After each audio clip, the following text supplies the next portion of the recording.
The day I lost my passion for roller skating. It was a sunny Saturday in March 1998. Unusually warm, my mother decided to take my sister and I to the park. My 9-year-old self excitedly sat in the car, eager to get to the park as soon as possible so I could bust out my roller skates for the first time that year. When I was younger, I was pretty into roller skating. Skating, not blading, and the distinction was very important to me. There was something so wonderfully old-fashioned and girly about roller skates. And while I understood the appeal of rollerblading as more dangerous and cool, and while the blade in the name definitely conjured up a more exciting experience than the traditional skate could offer, I refused to convert.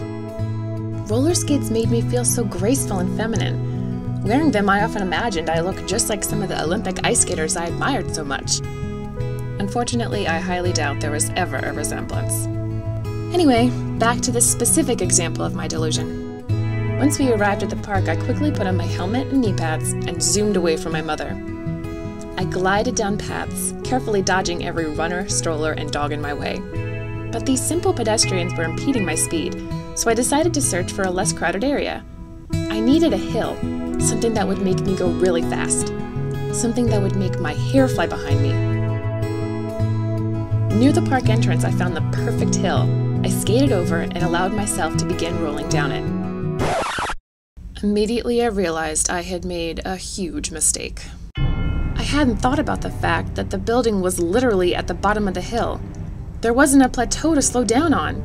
Time seemed to stand still as I imagined myself crashing to a fiery death. I panicked and considered my only option: bailing the out. I leapt to the grass beside me, landing hard on my knees and flying forward, throwing my arms in front of my face to stop my fall. Face down on the ground, I opened my eyes. I was alive!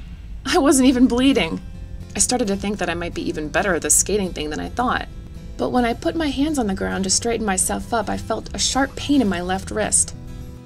Holding it up in front of me, I could see a noticeable dip in my arm that, to the best of my memory, had previously been straight. Uh-oh.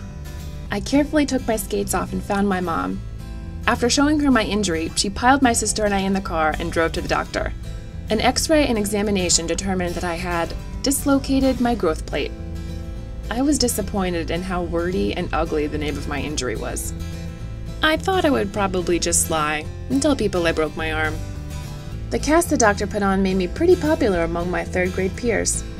Of course they wanted to know how I'd done it, and usually I said that I'd jumped out of the way of an animal who suddenly appeared in front of me on the path.